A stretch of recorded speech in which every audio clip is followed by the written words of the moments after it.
Welcome, investigator, to the Bureau of Identity Compliance. The following is a brief overview of your responsibilities. Follow these simple rules, and you'll be decommissioning robots in no time. First, prepare your interview area. Choose 3 to 6 interview modules to use. Each module has its own icon and color to make them easier to sort.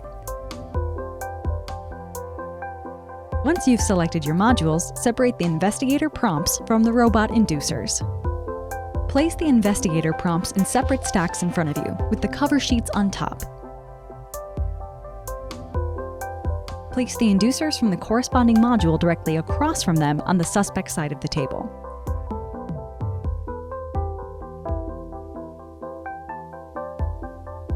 Next, lay out your remaining interview components: penalty cards, suspect backgrounds,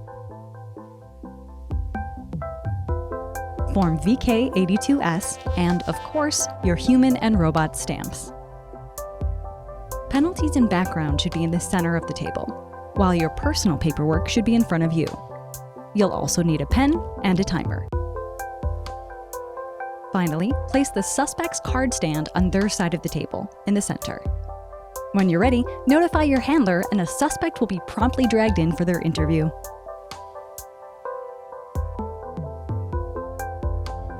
Before you begin questioning, you must fill out your intake paperwork. To begin, select the penalty. Draw the top 3 penalties from the deck, look at them, and remove the one that you think would be most difficult for you to notice. Hand the remaining 2 to the suspect, who will look at them and select one to be the penalty for the interview. Once the penalty has been selected, ask the suspect to perform it 3 times for calibration purposes. This ensures that our machinery is working properly, and it shows the suspect who's in charge. When the suspect has completed this calibration, be sure to check the appropriate boxes on your form. Next, select a module. The backs of the prompt and inducer cards clearly state the module topics. Confer with the suspect and choose one that you both feel comfortable discussing. The module will determine what sort of questions you ask and what kind of robotic malfunction the suspect has, ensuring that your questions are precision targeted to trip up a suspected robot. Once you've selected a module, record the abbreviation on your form and then consult your cover sheet. You will notice a cyclical schematic printed on the left-hand side of the cover sheet. This is the answer key to the interference task, which the suspect will now be required to perform. After selecting the module, but before the suspect draws their robot inducer, ask them some question about the sequence of letters in your schematic. For example, what letter comes after A? Or what are all the letters between B and D? Once you've asked your question, the suspect draws their robot inducer. Printed on their inducer, genuine humans will see a maze with labeled nodes corresponding to the letters in your answer key. They will have to navigate the maze in order to answer your question.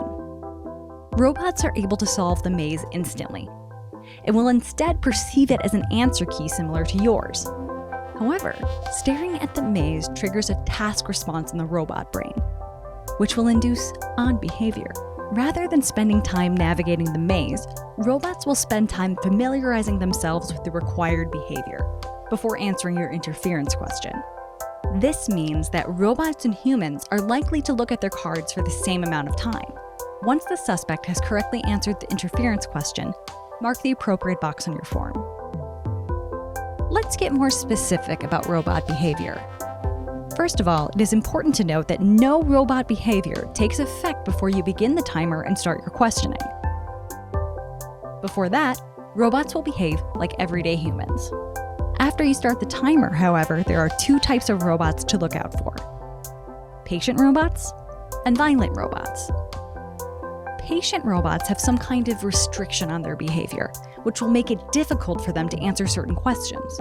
They can violate their restriction, but for each time they do, they must perform the face-up penalty once before the end of the interview. Patient robots just want to survive to the end of the interview and get stamped human. Violent robots, on the other hand, want to complete 2 of the 3 drives listed on their inducer, wait at least 10 seconds, and then kill the investigator. A violent robot will indicate that it's about to kill the investigator by slapping the table with both hands, or performing some equally startling gesture.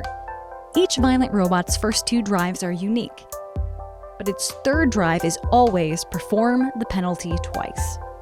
A violent robot may not accept human certification. It must kill the investigator or die trying. Humans, meanwhile, just want to have their humanity certified so they can go home safe and sound. They have no restrictions on their behavior, other than perhaps those imposed by their identity. Speaking of identity, after the suspect correctly answers your interference question, the last step is to confirm that you're speaking to the right suspect. If the suspect answered the interference question correctly, direct the suspect to take the top 3 cards of the background deck and select the one which applies to them as a person. They should then place their selected background face up where you can see it. You should accept whatever background the suspect chooses. They may look just like your friend Bill, the stand-up comedian, but if their card says world's second richest person, that's who they are.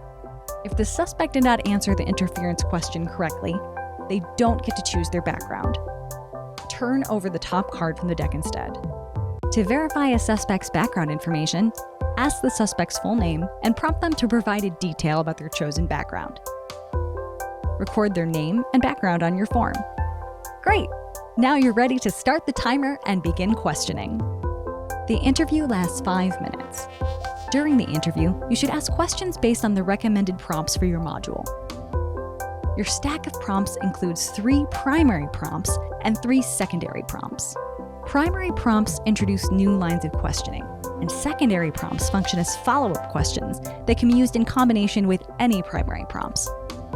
Each prompt card has a general directive, what you're trying to get the suspect to do, and 2 sample questions that might get them to do that. You can use these cards in any combination, make up your own questions based on them, or even depart from them altogether if you're confident that you're onto something. Remember, patient robots are restricted from the moment you start the timer. Watch out for suspects that seem hesitant to answer certain questions. Violent robots are also active when the timer begins. Be wary of a suspect who seems eager to discuss certain topics. If at any time you believe that the suspect is a robot, you may immediately stamp robot in the appropriate area of Form VK82S. The suspect is dragged off to the invasive confirmation unit and spinal tapped for confirmation. If you're correct, great job. Mark correct at the bottom of your form and prepare to receive a commendation from the department. If the suspect was human, however, you will face disciplinary action. Mark incorrect at the bottom of your form and prepare to receive the scarlet mark of shame. Once the mark has been administered, use the note section of your form to compose a written apology to the suspect's family. If you believe the suspect is human, you must wait until the end of the interview to certify them. Robot behaviors are sometimes late in manifesting, and we don't want you letting anyone go too early. Once the time has expired, if you still believe the suspect to be human, you must ask one final question. This question can be anything you want, but you must ask it because it's a robot's last chance to perform any penalties and drives that it still needs to perform. If a patient robot is unable to perform the required penalties, or a violent robot is unable to complete enough drives to kill you, it must visibly malfunction. If, however, the suspect does finish answering the final question, and you still believe that they are human, then, and only then, you may stamp human in the appropriate location on your form. You and the suspect should then shake hands. If the suspect is a human, the handshake will be normal, and both of you will leave feeling good about yourselves. If the suspect is a robot, however, the handshake will be extremely not normal. Unfortunately, once the stamp has been applied, there is nothing you can legally do about a bad handshake. The Bureau will dock your pay, and the robot you released will be free to walk the streets. Thank you for your attention. You are now fully qualified to conduct interrogations on behalf of the Bureau. Good luck and happy hunting.